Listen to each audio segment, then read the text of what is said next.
Teman-teman sekalian, kembali di Kristus Medium. Saya sekarang berdiri dengan latar belakang ini Santo Yusuf ya.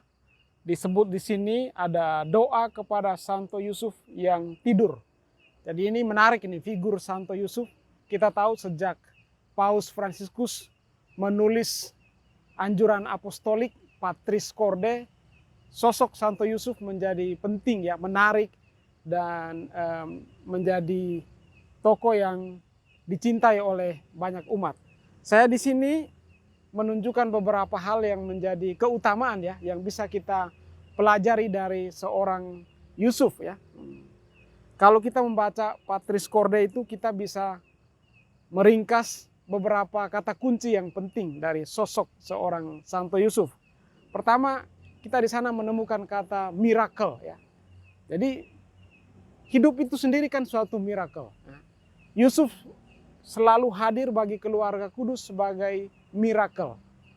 Dalam situasi sulit yang dihadapi oleh keluarga kudus, dia hadir sebagai suatu mujizat.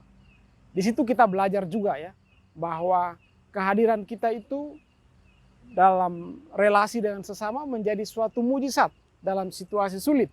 Ketika kita tidak mencari sesuatu demi kepentingan kita sendiri, tetapi merelakan waktu, tenaga, berkorban untuk orang lain, di situ kita menjadi miracle ya. Be a miracle to your family, to your friends, dan dalam lingkungan yang lain ya.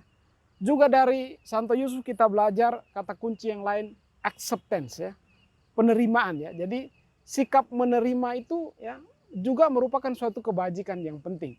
Artinya dari Santo Yusuf kita belajar bahwa dia orang yang terbuka hatinya, menerima apa yang menjadi rencana Tuhan dalam sejarah hidupnya. Kita tahu bahwa kalau kita terlalu menolak ya, sejarah hidup kita, kita tidak bisa melangkah lebih jauh ya. Sikap menerima berarti mau memaknai sesuatu yang terjadi dalam sejarah hidup kita. Mungkin juga kalau itu kesannya negatif, orang menerima, berusaha memaknainya dengan baik ya. Maka di sana dia akan menemukan kebaruan juga ya, langkah untuk maju ya. Dari Santo Yusuf juga kita belajar ya, dia adalah figur co-creator ya, dia menjadi rekan kerja Allah ya. Jadi seorang Santo Yusuf ya, orang yang tidak banyak ditampilkan dalam kitab suci, tetapi lebih banyak ya di semacam orang yang bermain di belakang layar, tetapi memberikan peran yang sangat penting ya, peran kunci ya. Di situ dia sungguh-sungguh taat ya, terlibat ya, dalam karya keselamatan Allah ya. Dari Santo Yusuf juga kita belajar ya, love ya, cinta ya.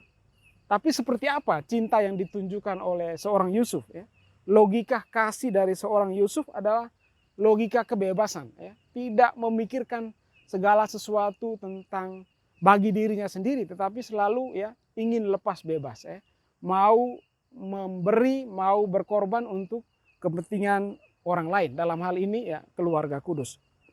Dan kemudian dari Santo Yusuf pula kita belajar perseverance ya, bertahan dalam situasi sulit ya.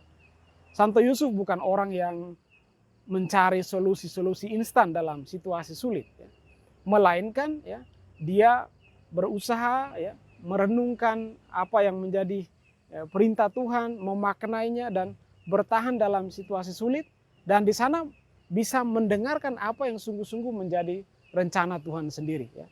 Maka Paus Fransiskus menampilkan figur Yusuf ini sebagai santo yang tidur ya. Dia bermimpi, artinya dia terbuka pada kehendak Allah, dan karena itu dia sungguh-sungguh memahami, memaknai apa yang menjadi keinginan Tuhan sendiri. Maka di sini ada doa-doa ya, suatu rumusan doa kepada Santo Yusuf yang tidur ya. Nah, nanti teman-teman bisa juga menyampaikan doa-doa apa yang menjadi intensi Anda, kemudian Anda bisa lihat rumusan doa ini dan kemudian menuliskan doa-doa itu, dan kita berdoa bersama Santo Yusuf. Santo Yusuf membawa doa-doa kita kepada Bapa yang baik, Bapa yang Maha Rahim, yang menjawab kerinduan-kerinduan kita. Santo Yusuf, doakanlah kami. Salam dan berkat untuk kita semua.